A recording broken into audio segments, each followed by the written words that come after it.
আপনার সরিষা ক্ষেতে যদি এই জাপ পোকার আক্রমণ হয় তাহলে কিন্তু আপনার সমস্ত সরিষা শেষ। বিশেষ করে যদি এই জাপ পোকা দমন করতে পারেন, সেই সাথে একটা ছত্রাকনাশকের দিতে পারেন, তাহলে কিন্তু ফলনটা দ্বিগুণ হওয়ার সম্ভাবনা থাকে। হ্যালো কৃষক বন্ধু, কেমন আছেন? আশা করি ভালো আছেন। আমি বরাবরের মতন ভালো আছি। আপনারা দেখছেন কৃষিভিত্তিক ইউটিউব চ্যানেল চাষি বাই 2.0। তো যেমনটা দেখতে পারতেছেন, আমরা আজকে চলে এসেছি একজন কৃষকের সরিষা ক্ষেতে। এই সরিষা ক্ষেতটা মূলত হচ্ছে চারপাশে বড় ধানের চাষবাস হয়, সেই মাঝখানে কিন্তু এই সরিষা ক্ষেতটা করা। তো সরিষা ক্ষেতে কিছুটা সমস্যা দেখা দিয়েছে, সেই সমস্যা সমাধানের জন্য কিন্তু আজকে মূলত আমাদের এই সরিষা ক্ষেত ভিজিট করা। তো যারা সরিষা চাষ করেন অথবা সরিষা নিয়ে কোনো সমস্যা ফেস করতেছেন, তাদের জন্য আজকের ভিডিওটা খুবই গুরুত্বপূর্ণ। তাই যারা সরিষা ক্ষেতের সাথে যুক্ত আছেন তারা সম্পূর্ণ ভিডিওটা দেখবেন। তাহলে সম্পূর্ণ ভিডিও দেখলে আপনি বুঝতে পারবেন কিভাবে আপনার সরিষায় যদি জাপ পোকা ধরে এটা সমাধান করতে পারবেন, সেই সাথে কিভাবে আপনার সরিষা থেকে ছত্রাক দমন করে ভালো একটা ফলাফল নিয়ে আসতে পারেন। সেই পুরো বিষয়টাই কিন্তু আপনি হাতে কলমে বুঝতে পারবেন। তো কথা না বাড়াই, চলুন বিস্তারিত ভিডিও শুরু করি।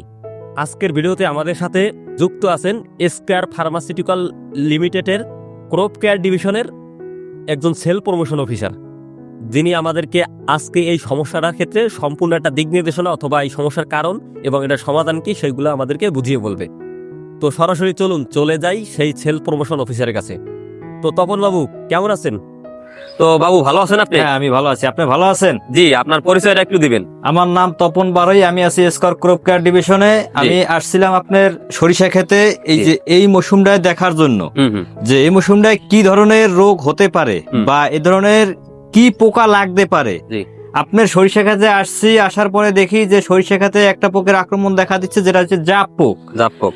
আমরা যদি একটু দেখানোর চেষ্টা করি, এই জাপ পোকটা এখানে এই যে একবারে সম্পূর্ণ গাছটাকে ঘিরে ধরছে নাকি? হ্যাঁ হ্যাঁ, সম্পূর্ণ গাছটার এখানে ডিমের মতন আগায় লেগে আছে এবং এগুলো চুষে রস খায়।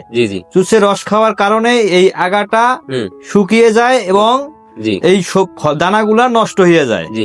এই কারণে এর জন্য সমাধান কি?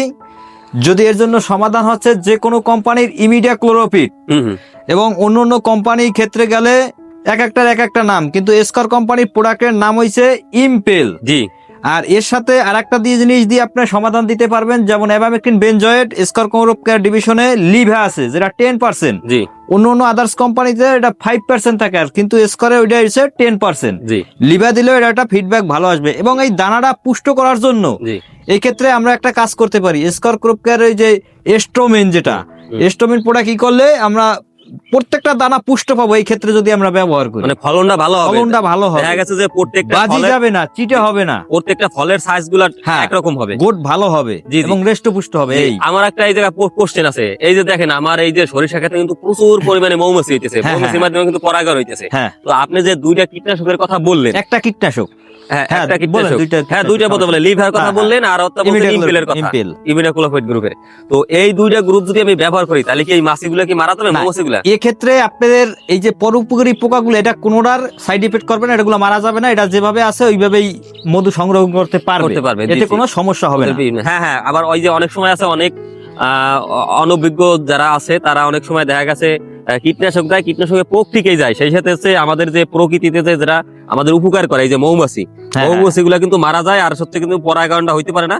তার কারণে দেখা গেছে হলো ফলন কিন্তু কমে যায়। তো আপনি বলতেছেন যদি আমরা এই দুইটা মেডিসিন ব্যবহার করি, এটা কোনো মৌমাছি বা উপকারী পোকের ক্ষেত্রে কোনো ক্ষতি করবে না। আচ্ছা, তো এইটা পরিমাণটা যদি বলতেন যে কেমন পরিমাণে কতটুকু দিতে হবে, কত লিটার পানি? সেক্ষেত্রে আপনি ইমিডাক্লোরোপিড যদি ব্যবহার করেন লিটারে 1 মিলি। আর যদি আপনার লিভা যদি আপনি ব্যবহার করেন, লিভায় আপনার 16 লিটার পানিতে 1 পাতা, মানে 10 গ্রাম 1 পাতা।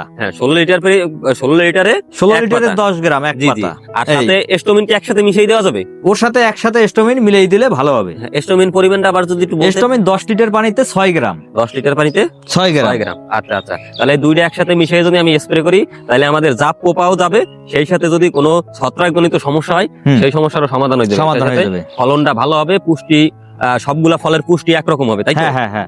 আচ্ছা, তো আপনাকে অসংখ্য ধন্যবাদ। আপনি অনেক মূল্যবান আমাদের তথ্য দিয়ে সহযোগিতা করলেন। আশা করি এইটা দিলে পর আমার ফলন বিগত বছরের তুলনায় এবছর একটু ভালো হবে।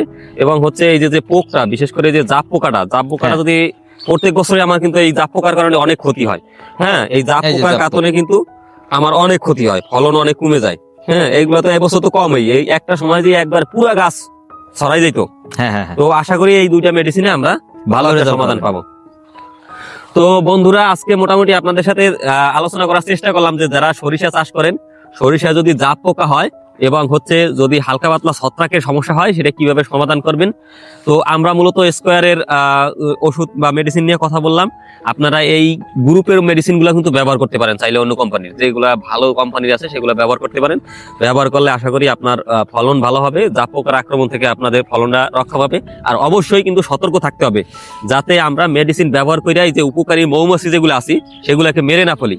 এটা হচ্ছে আমাদের এই যে পরাগায়নের জন্য খুবই মৌমাছি দরকার। তাই অবশ্যই আপনারা এই বিষয়টা খেয়াল রাখবেন। তো এত সময় যারা ধৈর্য ধরে ভিডিওটা দেখছেন, অবশ্যই আপনাদেরকে অসংখ্য ধন্যবাদ জানাই। আর পরবর্তীতে আমি এই ধরনের নিয়মিত কৃষি বিষয়ক আপনাদের ভিডিও দেওয়ার চেষ্টা করব। আশা করি যুক্ত থাকলে আপনি লাভবান হবেন। তো ভালো থাকবেন, সুস্থ থাকবেন, এই প্রত্যাশা নিয়ে আজ এখানে শেষ করছি। ধন্যবাদ সবাইকে। ধন্যবাদ।